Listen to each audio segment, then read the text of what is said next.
CBS 뉴스는 CBS 홈페이지 cbs.co.kr이나 노코뉴스 홈페이지 노코뉴스.co.kr, 스마트폰 애플리케이션과 팟캐스트를 통해 다시 보고 들으실 수 있습니다. 이어서 부산 소식입니다.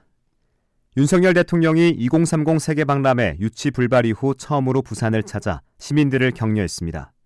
윤 대통령은 가덕도 신공항과 한국산업은행 부산 이전 등 지역 현안의 정상 추진을 약속했습니다. 박중석 기자입니다. 2030 세계박람회 부산 유치 실패 직후 대국민 담화를 통해 입장을 밝힌 윤석열 대통령이 오늘은 직접 부산을 찾아 민심 달래기에 나섰습니다. 윤 대통령은 오늘 오전 부산항 국제컨벤션센터에서 지역 시민단체와 기업인 등이 모인 가운데 격려 간담회를 열고 부산 시민들에게 감사의 뜻을 전했습니다. 각계 시민 대표님, 또 기업인 여러분과 또 누구보다 엑스포 유치를 뜨겁게 열망했던 부산 시민 여러분께 감사의 말씀을 드립니다. 윤 대통령은 그러면서 부산을 남북권의 거점 도시이자 싱가포르를 능가하는 글로벌 허브 도시로 조성해야 한다는 의지를 나타냈습니다. 이를 위해 부산 글로벌 허브 도시 조성 특별법 추진과 가덕도 신공항 건설, 한국산업은행 이전 등 지역 현안을 적극 지원하겠다고 약속했습니다. 엑스포를 위해 추진한 지역 현안 사업은 그대로 더 완벽하게 진행할 것입니다. 가덕도 신공항은 반드시 계획대로 제대로 개항할 수 있도록 할 것입니다. 오늘 간담회에 참석한 원희룡 국토부 장관과 조승환 해수부 장관도 가덕신공항 2029년 개항과 북항 재개발을 차질 없이 진행하겠다고 뒷받침했습니다. 윤 대통령의 이 같은 의지에 힘입어 부산시도 이번 달 중 글로벌 허브 도시 조성 특별법 추진을 위한 전담 조직을 구성하는 등 시정 역량을 집중할 방침입니다. CBS 뉴스 박중석입니다. 부산 해운대구청이 여름철마다 진행하는 해파리 유입 방지 그물망 사업이 수년째 다단계 하도급으로 이뤄진 것으로 드러났습니다. 하지만 사업을 발주한 구청은 도급이 이루어진 사실조차 몰랐던 것으로 확인돼 관리 감독이 총체적으로 부실했다는 지적이 나옵니다. 김혜민 기자가 보도합니다. 해운대구가 해운대 해수욕장 개장 기간 2달간 해파리 쏘임 사고를 막기 위해 매년 진행하는 해파리 차단 그물망 설치 사업. 올해 구청과 계약을 체결한 측량 전문 A업체는 그물망 제작부터 설치, 관리를 하기로 한 후 2억 원이 넘는 사업비를 받았습니다. 하지만 구청의 승인 없이 울산에 있는 B업체와 도급 계약을 맺고 전체 사업비 가운데 80%인 1억 8천만 원을 지급했습니다. 사실상 대부분의 과업을 B업체에게 맡긴 셈입니다.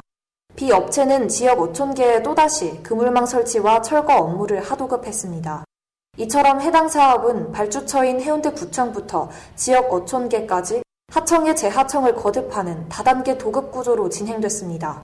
복잡한 도급 관계로 안전에 대한 책임 소재도 모호해지면서 작업 도중 어민 한 명이 골절상을 입었지만 제대로 보상받지도 못했습니다. 발주처인 해운대구청은 이런 도급 관계를 몰랐고 사업이 이미 마무리된 데다 도급 관련 사항을 계약에 명시하지 않아 책임을 묻긴 어렵다는 입장입니다. 해운대구청 관계자입니다. 최종적으로 드러난 거는 업무를 준 것처럼 드러나긴 했는데 뒤늦게 이제 책임 묻기가 저희도 좀 이상해지는 거죠. 전문가들은 구청의 설명대로 발주처의 승인 없이 도급이 이뤄졌다면 위법성도 배제할 수 없다고 지적합니다. 권진성 변호사입니다. 당연히 이거는 승인을 받지 않고 하독을 준다거나 그러면 계약의 특약사항이 위반이 되는, 계약 위반이라는 게 위법이거든요, 위법. 지역에서는 구청의 부실한 관리 감독이 다단계 도급 구조를 만들었다는 비판과 함께 뒤늦게라도 이런 구조를 개선해야 한다는 지적이 나옵니다. CBS 뉴스 김혜민입니다. 챗GPT와 같은 생성형 AI의 관심이 세계적으로 급증하고 있지만 부산 지역 기업 대부분은 영업 기밀 유출을 우려해 업무에 도입하는 것을 꺼리는 것으로 나타났습니다. 앞으로 생성형 AI가 발전할수록 산업 생태계 전반에 끼치는 영향이 큰 만큼 미리 대비하는 것이 중요하다는 지적입니다. 보도에 김혜경 기자입니다. 챗GPT 등 생성형 AI가 부산 지역 기업에도 큰 영향을 미칠까? 기업들은 일단 거리를 두는 분위기입니다. 부산상공회의소가 지역 기업 임원 100명에게 챗GPT 조사를 벌인 결과 응답자의 56.3%는 이용 경험이 있지만 실제 업무상 활용은 25%에 그쳤습니다. 챗 GPT의 업무 활용 허용 여부에 대해서도 52.1%가 허용하지 않고 있다고 응답해 절반을 넘었습니다. 챗 GPT가 정보를 학습하며 구동하다 보니 영업 기밀이나 정보 유출 등 민감한 자료가 공개될까봐 우려되기 때문입니다. 또 데이터 신뢰성에 대한 불확실성도 커 아직은 보수적으로 접근하는 것으로 보입니다. 부산상공회의소 기업동향분석센터 정성엽 대리입니다. 어떤 업무에 활용해야 될지 모르겠다는 게 가장 큰 이유였고요. 기업에서 다루는 민감한 정보들이 들어갈 수밖에 없는데 챗GPT가 그런 내용들까지 다 학습하니까 챗 GPT 도입에 대해 부정 인식이 큰 만큼 관련 교육이나 유료 서비스 도입에 대해서도 대체적으로 부정적이었습니다. 생성형 AI에 대한 교육 계획에 대해 69%가 없다고 답했습니다.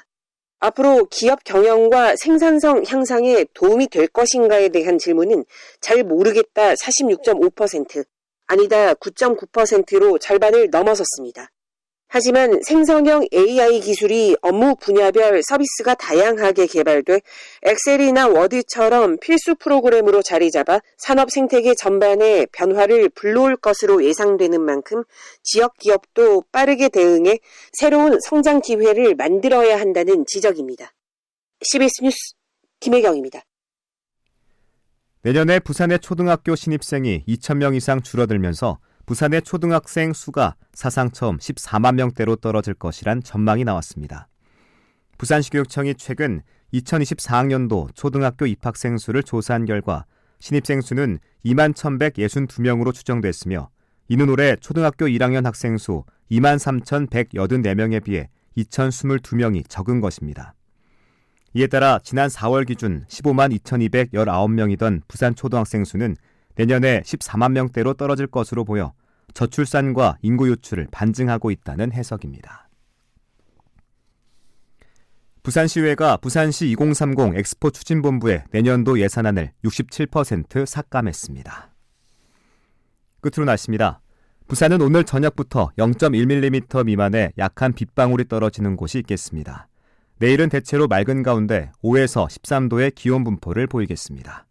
기상청은 오늘 밤부터 순간풍속 초속 15m로 바람이 강하게 부는 곳도 있겠다며 안전사고에 유의할 것을 당부했습니다. 부산의 현재 기온 13.6도, 습도는 61%입니다. 부산 CBS 저녁 종합 뉴스를 마칩니다. 지금까지 진행해 엔지니어 강일구, 기자 정혜린, 아나운서 국재일이었습니다.